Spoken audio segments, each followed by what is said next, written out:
Hello and welcome to the channel. Today I'm going to read you a Redwall's A Winter's Tale. Is it based on Shakespeare's A Winter's Tale? I don't know because I have never read Shakespeare's A Winter's Tale. If I have, I could tell you. It's like a poem, this version, and the characters are cool.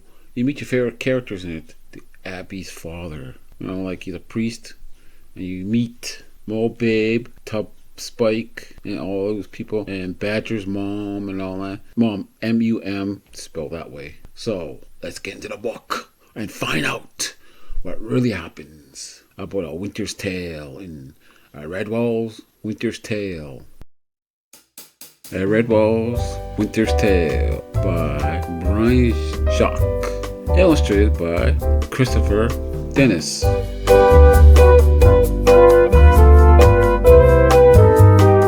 All leaves were all out rustling on autumn's final day. North wind was coldly bristling on autumn's final day. Small birds had flown, good crops were grown, and harvest away on autumn's final day. Two little creatures toddled through the leaf-strewn path outside of old Redwall Abbey. Bongo the Mole Babe and his friend Tub Pike the Hedgehog. Good Father Abbot had given them permission to welcome some very special guests who were coming to entertain at the Abbey. Bongo and Tub Spike peered anxiously along the path ere Missy Ooh speech crumb before it get dark. Bongo growled his funny mole voice. Turnpike squeaked as the wind tugged at her apron. If you say that once more, I'll roll you in the leaves. So he said it once more. The two friends tussled and giggled among drifts of crispy, crackling gold, red, brown autumn leaves. A flute trilled from the distance to the beating of a drum. Tweedle-dee, tweedle-toot, ruby-dub-dubba-dub drum. It carried on the blistering breeze and echoed o'er the fleeting trees, a merry, carefree, happy sound, swirling, twirling, around and around. Then came the strains of singing, of jolly voices ringing, from over the hill and far away on autumn's final day. Weathered in leaves from tail to snout, Bongo and Tub Spike scrambled up, pointing to the galley-covered carts. It was surrounded by a group of creatures pushing it along the dusty path to Redwall. Both the little friends shouted excitedly, "There, old tell ye doon come. Sam, old tell everyone, they're arrived." Perched on the Abbey's high outer wall, Sam the nosy squirrel bellowed out in the thunderous voice, "Tell the Abbey, they're here, friend, they're here. Sound out the bells." This is the song of the bells. Bong, boom, right joyful it tells. Bong, boom. 'Tis autumn's final day. Ring-a-lay, and so to all we say, ring-a-ling. Our doors are open wide. Ding dong, come one, come all inside. Ding dong, now rest you travelly, hear our song. Bong boom, ring-a-lay, ding dong. Every creature in Redwall Abbey came pouring out of the main doors as Sam called and the bells tolled. Cooks from the kitchen, powdered with flour, pots, washers with pots, still dripping, candles and lantern lighters blowing out their tapers, firewood gatherers casting aside their bundles, water beasts with pegs stuck to ears and tails, helpers from the infirmary with bandages streaming out, nursery nurses hugging babes close, hedgehogs from the wine cellar and their great aprons, tablers dropping spoons and forks in their haste. What a crowd running to the main gates, eager to greet the travelers. Constance the Badger Mom brought up the rear with Formel and Skipper of Otters. Between them they helped the old Father Abbot along. The wind came whistling out of the north, then binding trees and flattening grass. The creatures round the cart were hooded and cloaked against the cold. Still covered in leaves, Bongo bowed and Two Spike curtsied to the visitors. They had practiced a long speech of welcome, but the wind bowled them both over. Two Spike took a fit of the chuckles, and Bongo winkled his nose at the guests. Come easy on arm, feet ela freeze. Old Feather Abbot smiled at Bongo and Twig. Well done, you two. Please, friends, hurry inside. Welcome to Redwall Abbey. Outside, the skies were bleak on autumn's final day. Last summer, butterflies like dreams had passed away. So come along now, haste, don't bide. 'Tis snug and warm inside. Oh, kindly walk this way on a day. Our fields are dark and drear. The lake lies cold and still. Bold wind from out of the north bind trees unto its will. Night falls fast now. Come, and goodwill waits a journey's end. You traversed quite a way on autumn's final day. Once they were inside the great hall, the travelers packed their cart in the corner and set up a gaily hued canvas screen around it. Still wearing hooded cloaks, they disappeared behind the screen. Matthias, the Redwall warrior mouse, and his wife, Cornflower, were greatly puzzled until the abbot explained. They will not eat or drink until they have entertained us. Come, my friends, take your places at the table. Great Hall was lit with candles and colored lanterns. The winter's feast had been placed on the tables. Happy Redwallers chuckled and gasped as they sat waiting. Fat fur hung expected each dish. Hot harvest broth with barley dumplings, deep orchard apple pie with blackberries, wheat and chestnut bread with celery cheese, honeyed pear flan with preserved strawberries, leek and mushroom turnover, and mint and carrot sauce, abbey truffle with meadow cream and candied acorns. The list went on and on and on, until Bongo and Turnspike interrupted. O for starving zoo, stop telling us about it and serve it up. Friar Hugo chuckled until his tummy wobbled. On with the feast, and serve these two rascals first. Across the banquet busy hum, a trumper brayed to a rolling drum. A silence fell, a booming call yelled up to the rafters of the great hall. 'Twill soon be winter's day, so the traveling thirsting troupe will put on a show to astonish our eyes and make you sit up in surprise. I present our famous group, the traveling thirsting troupe. Amid bangs, pink smoke, and multicolored lights, the campus screen collapsed. Out sprung the performers led by a grily clad hare. He carried a big curling seashell which he used to shout into. I'm Hyperchrome, had a duck here. I lead the thrusting down troop. You know, whatever way the wind may blow, that's the jolly old way we'll go. And whether the weather is foul or fair, we'll sing for our supper here and there. We're the chaps who'll make you laugh or cry, bring a smile to your lips or a tear to your eye. And our fee is a truffle, a plundering, a pudding, or soup. Hear the traveling thrusting troop. Three pretty mousemaids burst into song, fluttering their eyelashes at the astonishing Redwallers. I'm Crochet, I'm Quiver, I'm Queenie. The three marvelous mouse we sang at lots of harvest fairs, and at home, and at some banquet twice. If you love to hear our bellowing there, please take our sound advice. Don't fret or fray, just lend your ear. Three marvelous mice. A fat mole dressed in a jester suit entered. He ran at the singing trio with a plentiful of water and launched the contents at them. Clever beast screamed and and cover their eyes. Surely the three pretty singers could be drenched. But it was only a pairful of flower petals. The onions breathed a sigh of relief. Laughing and clapping, Hippocrene Hardcrock hair bellowed into his big curly seashell.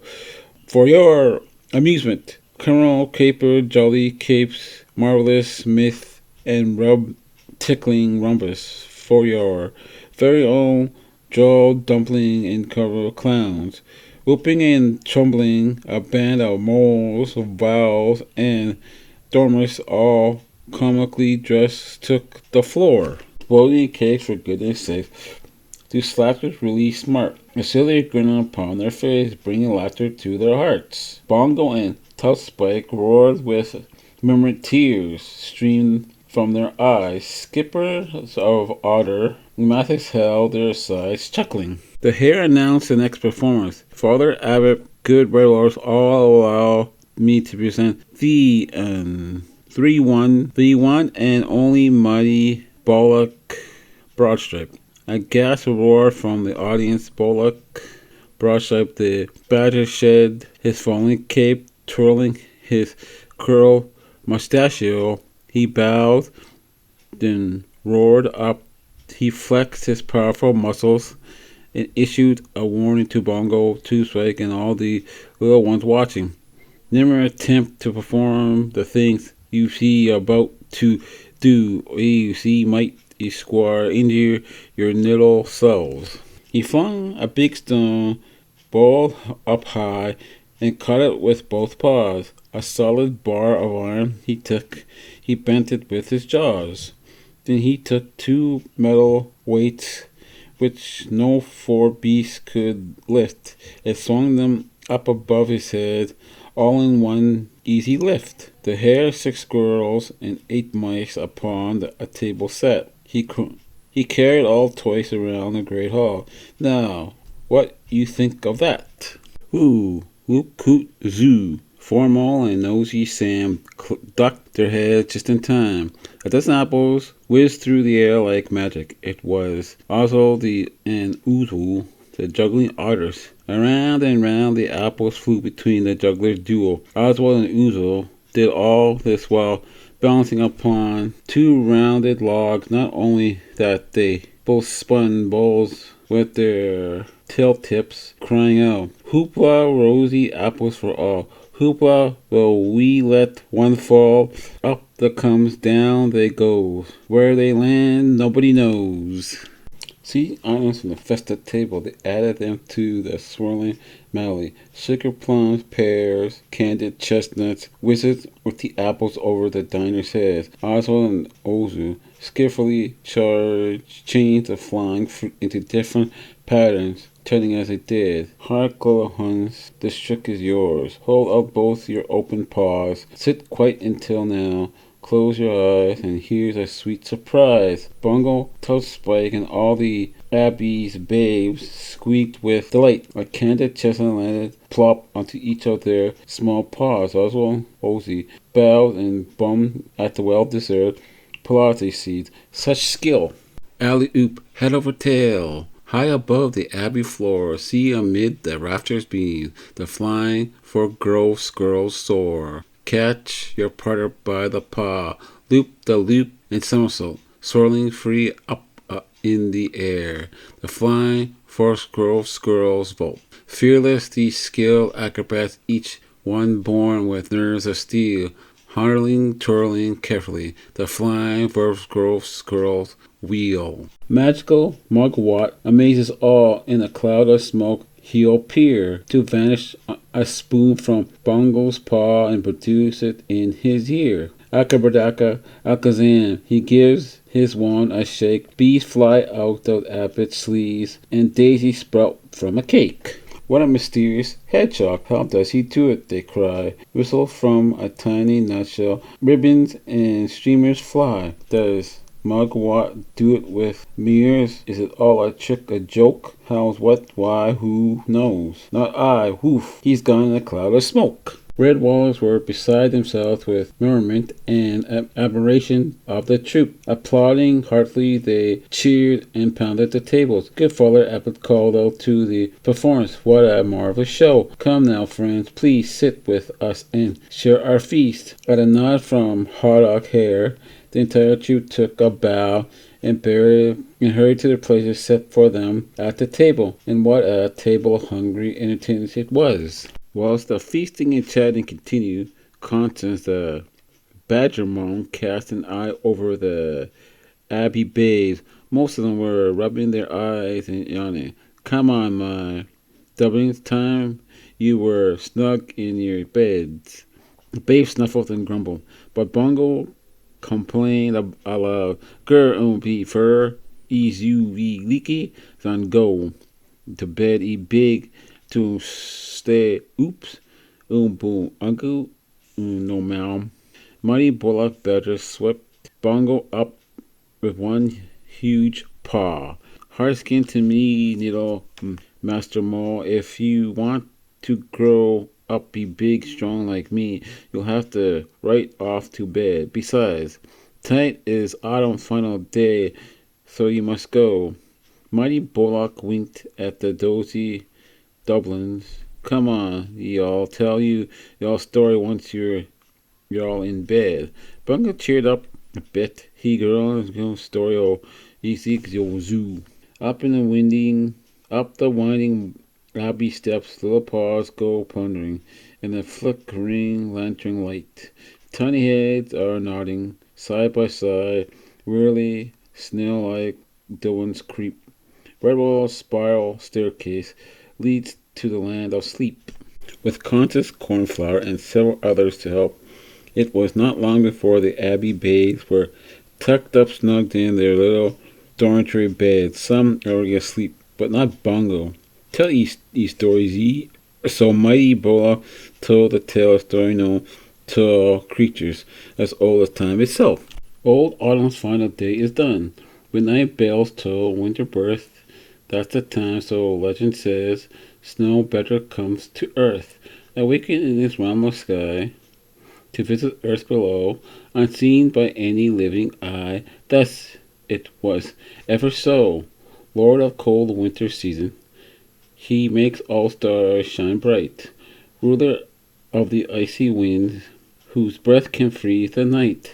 But if any beast should see him before his work's complete, oh woe to us climbingly, Snow Badger would retreat. He leave no winter's tide at all, no blanket white and deep, to let poor Mother Nature rest her earth in peaceful sleep.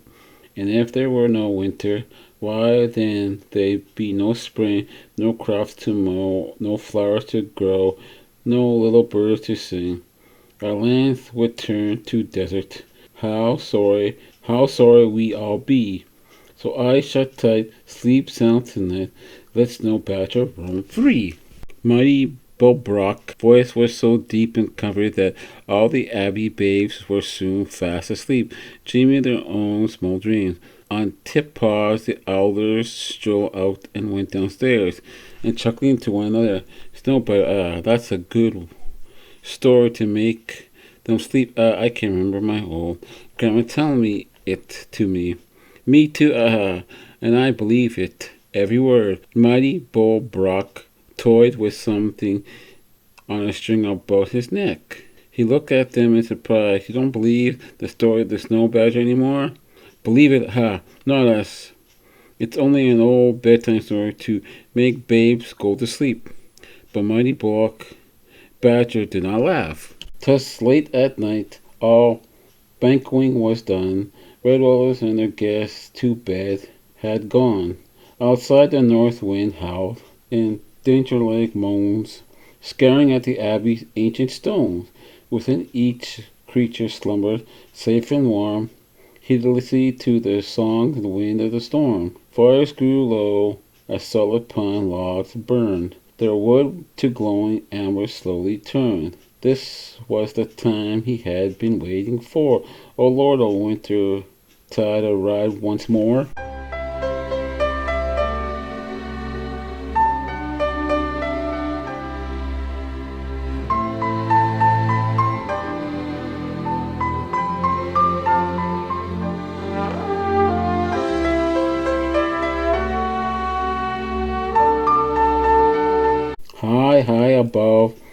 the vast acres of dense night cloud, Snow Badger stood. Thrice taller than the greatest oak he stood. Glistening silver-white was his skull above the two pearl-gray stripes which marked his massive face. A crown of pure ice withered his hairy head. The Lord of Wintertide eyes were all the palest blue. He gazed down at the earth, many leagues below, laid bare by the dying breath of autumn's wind. Behind him, as far as the eye could see, legions upon legions of white snow, hair stood waiting. Snow Badger's voice rolled across the dark vaults of night to them. Go you now at my command, as you have done each year. Let all be known throughout the land, the Lord of Wintertide is here. Sheets of sleeping earth in white, leave not uncovered in your wake. Soft and silent till all night, till dawn first light doth break. The snow hare went in, like all the stars from the Milky Way falling upon the heavens, countless myriad hordes of them, quickly drifting down, for the slightly winds to draw them over the slumbering ground. Twirling, swirling, swiftly drifting, driven, as the wild winds bind. See the armies turn to snow, sacrifice till all is hide. Head grow, field, all and woodland disappear from sight. Smooth becomes the landscape, neath a cloak of white. Sticking to the old abbey walls, piling deep around the doors and sill, seeking out each niche and cranny, soaring for the ditch to fill. Numbling, smuffling, mute and silent, winter closes tight its fast shining pond and light up tight, locking fish beneath the ice. Now the brook has ceased to chuckle. Look, the stream is choked and slow. Icicles form tentacles along from caves they grow. Down black chimneys and red embers, snowflakes sizzle, hiss and die. Wintertide is now open upon us, so say all and say it I. And so while the snow continued piling outside, the good creature Redwall Appy slept snug in their beds. Father Appy dreamt of next summer's long warm days. Skipper the of Otters dreamt of bored sunlit stream. Formal dreamt of digging new tunnels next spring. The traveling Thruster troop dreamt of taking the high road to more spectacular performances. Abbey babes and drones dreamt of last summer's golden days, picking strawberries in the orchard patch. Every beast had calm dreams of peace and leisure, except baby Bongo. In his brother's dreams, Bongo stole pies and puddings from the kitchen windows where they were stood cooling. He dreamt of growing up as big as Mole, without once taking a bath. He dreamt the snow of stealing out the early and peeling every beast with snowballs until they cried out for mercy. Bongo gave small brothers his chuckles as he dreamt. Then came the dawn. Snow Badger drifted regularly down from the clouds and looked around at the winter he had created. The wind died down as the giant lord of Wintertide stood the land, leaving in its wake not a single paw print. Everything was perfect. The entire country was pretty as a picture, spotless white. Then he saw Redwall Abbey and suddenly remembered windows. Only Snow Badger could frost up window panes with his icy breath. He hurried to perform the task before Redwall was awakened, an inner voice calling early to him. Hurry, as it already dawned on winter's first day. Whoosh! The icy breath blew forth, frosting the gate of pane. Pounds of flowers and twinkling stars, repeating again and again. Towering high o'er the abbey, Snow Badger bent to great halls, colorful stained glass windows. With a whoosh, he froze them all. On the Redwall's kitchen, then, the icy blast he cast. No cook could peer through windows patterns of frosted that fast. Was frosting the dormitory windows, he was facing his final bay when The window opened and Badger appeared to bind the Snow Badger. Good day. Good day, sir. Be you so, Snow Badger. The giant lord of Wintertide was no astonished that he could only stand glaring at the cheeky little mole babe. Bongo leaned out and shook one of the whiskers, saying, "Eo bongo, eo polovi, ea hurry u vas noise."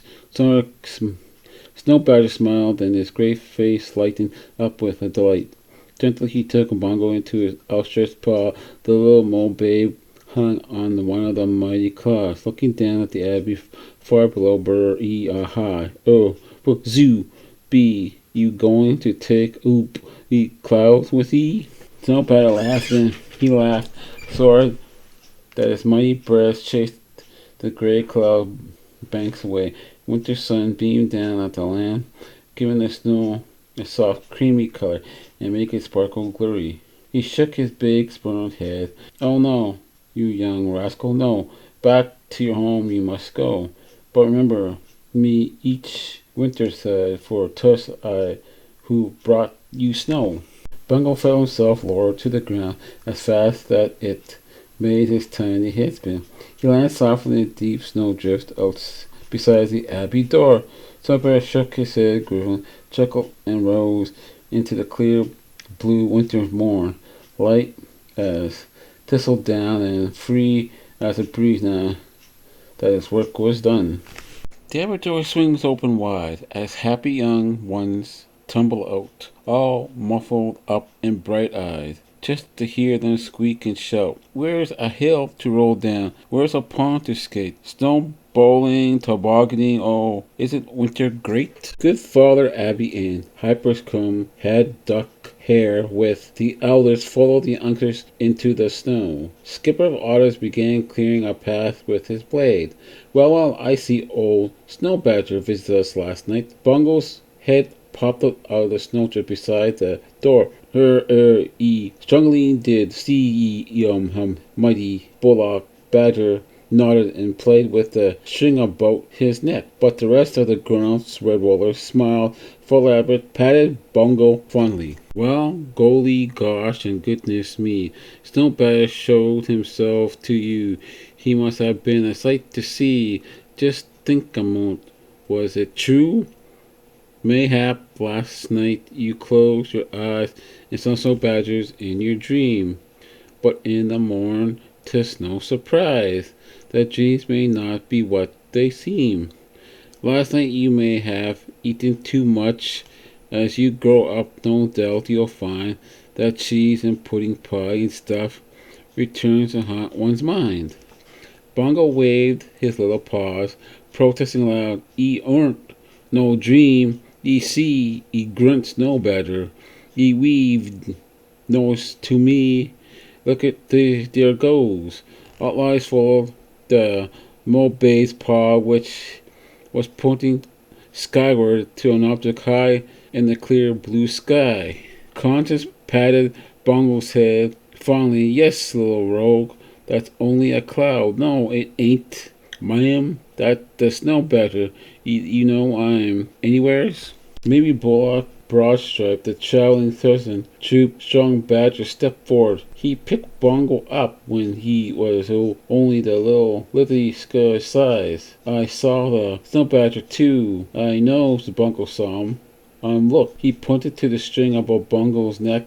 It had a small bag banging from it. Bongo was surprised as any beast. Bullock showed him what he was wearing. It was the same. "I got it from Snow Badger. You clearly one first winter's morn. I was wakened and saw him in forest. Any beast. He gave me this is a gift." He opened the bag. Young in Bongo fumbled with the string, which was really a single hair from the giant badger. He loosened the neck of the bag and shook it. Out fell a scrap of parchment with something wrapped up in it. A clear crystal drop of goodness sake, cold and true to the mountain lake, like a teardrop shed by a star from the sky, twinkling, glistening, drizzling the eye. Such pictures shone in the wondrous thing, deep scented at sea, a rainbow in spring, dawns a light over hills,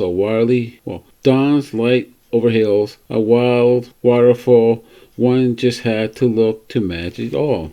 Now read what the parchment says, Bullock advised. Bungle turned the scrap of parchment this way and that. He scratched a nubbed nose in puzzlement.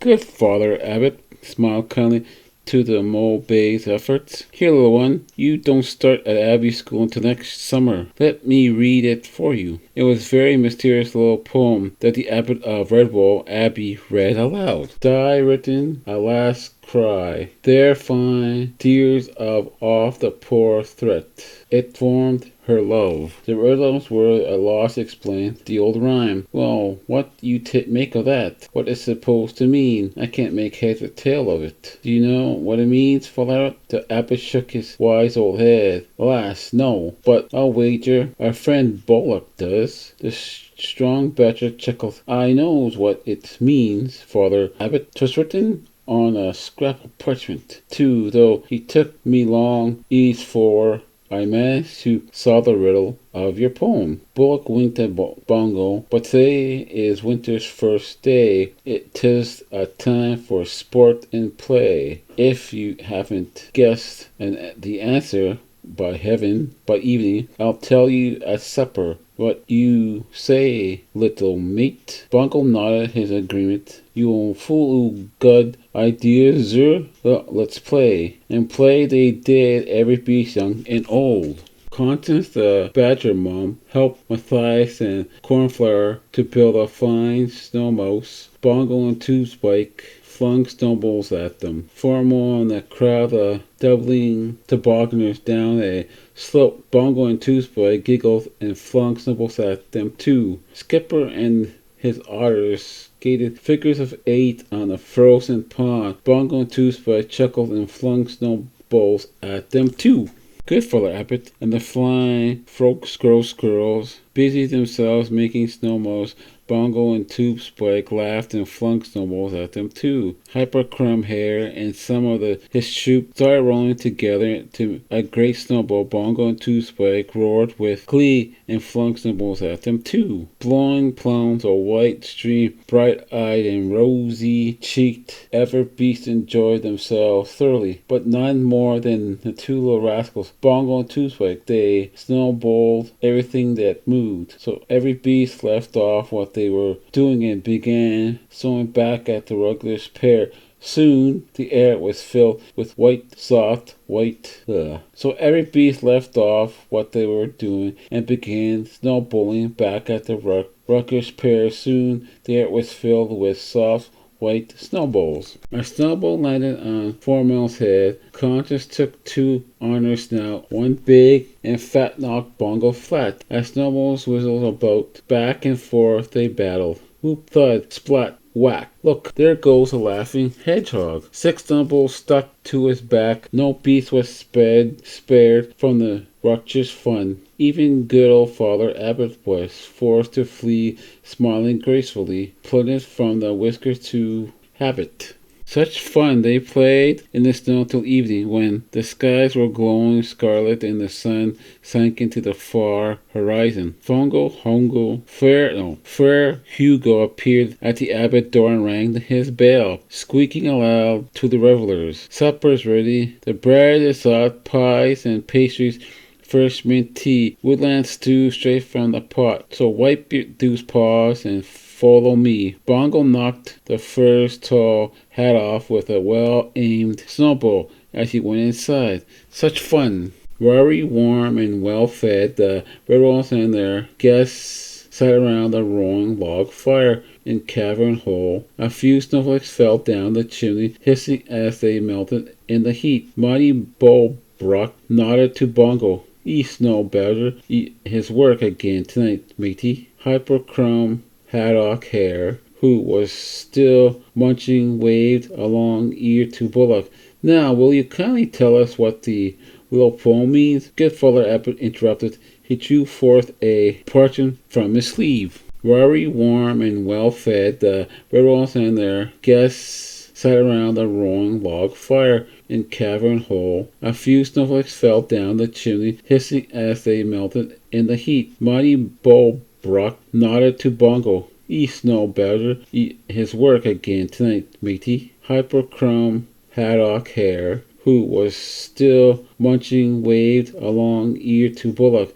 Now, will you kindly tell us what the little poem means? Good Father Abbot interrupted. He drew forth a parchment from his sleeve. It's a rhyme within a rhyme. The letters of each line can be exchanged to explain it. Look, wide-eyed with wonder, they look. Father Abbot was surely the wisest mouse that ever lived. Dear written a last cry, a wintertide crystal they found dear of. Dear friend, for thee, oft thus pour threat, a proof of the truth. It formed her love. Hold it over me. Constance the Badger Mum shook her head in wonderment. So that's was the solution. The letters of each line have to do.